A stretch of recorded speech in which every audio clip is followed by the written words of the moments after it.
Hi అండి. Welcome back to our channel Jyothish వంటశాల. మామిడికాయల season వచ్చిందంటే చాలు అందరూ మామిడికాయలతో డిఫరెంట్‌గా ఏదో ఒకటి ట్రై చేస్తూ ఉంటారు కదండీ!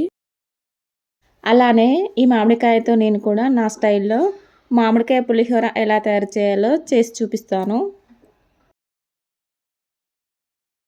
ముందుగా ఈ మామిడికాయ పులిహోర చేసుకోవడానికి పచ్చిగా ఉండేటటువంటి ఒక మామిడికాయని తీసుకొని ఇలా నీట్‌గా కడుక్కొని పెట్టుకోవాలి.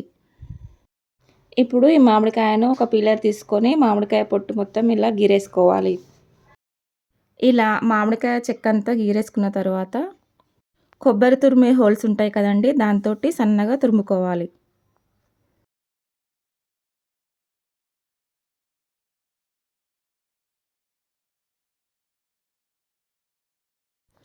ఇలా కాకుండా కొంతమంది సన్నగా కట్ చేసి మిక్సీలో వేసి ఆ పేస్ట్‌తో కూడా పులిహోర చేస్తుంటారు.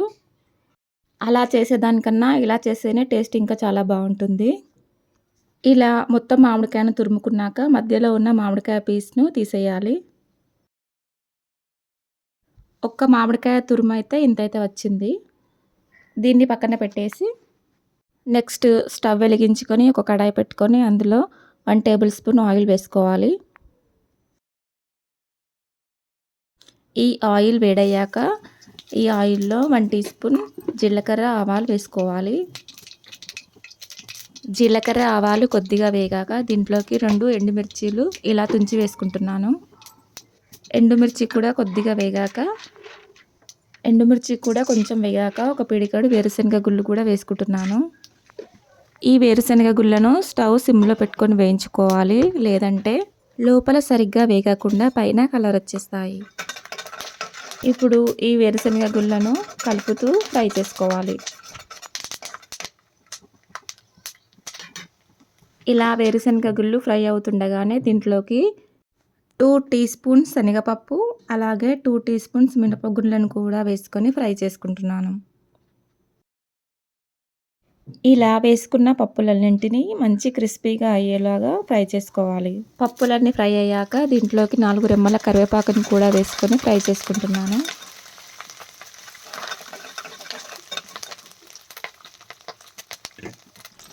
ఇలా కరివేపాకు కూడా వేగాక దీంట్లోకి ఒక 5 పచ్చిమిర్చిని కూడా ఇలా నిలువుగా కట్ చేసి వేసుకుంటున్నాను.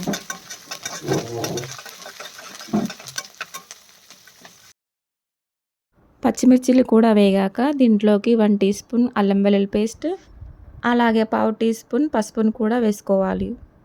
ఇలా అల్లం వెల్లుల్లి పేస్ట్, పసుపు వేసుకున్నాక దీని పచ్చివాసన పోయే వరకు మంచిగా ఫ్రై చేసుకోవాలి. ఇలా ఫ్రై అవుతున్న పోపులోకి మనం ముందుగా తురిమి పెట్టుకున్న మామిడికాయ తురుమును కూడా వేసుకొని మామిడికాయ పచ్చివాసన పోయేంత వరకు ఫ్రై చేసుకోవాలి. చూస్తున్నారు కదండీ! మామిడికాయ తురుము పచ్చివాసన పోయి మంచిగా ఫ్రై అయింది. ఈ విధంగా ఫ్రై అయిన పోపులోకి మనం ముందుగా ఉడికించి పెట్టుకున్న రైస్‌ని వేసుకొని ఈ మామిడికాయ తురుము పోపు మొత్తం రైస్‌కు పట్టే విధంగా బాగా కలిసేలా కలుపుకోవాలి. అదేవిధంగా సాల్ట్‌ని కూడా రుచికి సరిపడా వేసుకొని ఈ రైస్‌ని మొత్తం మంచిగా కలుపుకోవాలి. ఇలా కలుపుకున్నాక రైస్ చల్లగా అయిపోయి ఉంటుంది కదండీ! ఈ రైస్‌ని వేడయ్యే వరకు స్టవ్ పైన ఉంచుకొని సర్వ్ చేసుకోవాలి. అంతేనండి, సింపుల్‌గా ఈజీగా చేసుకోగలిగే ఈ మామిడికాయ పులిహోరని మీరు కూడా ట్రై చేయండి. పుల్ల పుల్లగా, కమ్మగా చాలా బావుంటుంది. ఈ మామిడికాయ పులిహోరను ప్రసాదంలా చేసి దేవుడికి నైవేద్యంలా పెట్టొచ్చు. లేదంటే బ్రేక్‌ఫాస్ట్‌లోకైనా సింపుల్‌గా చేసుకొని తినేయొచ్చు. అంతేనండి ఇవాల్టి వీడియో మామిడికాయ పులిహోర. ఈ మామిడికాయ పులిహోర మీకు కూడా నచ్చిందా? నచ్చినట్లయితే ఈ వీడియో పైన మీ అభిప్రాయాలను లైక్, షేర్, సబ్స్క్రైబ్ చేసి కామెంట్ సెక్షన్‌లో కామెంట్ చేయండి. Thank you for watching.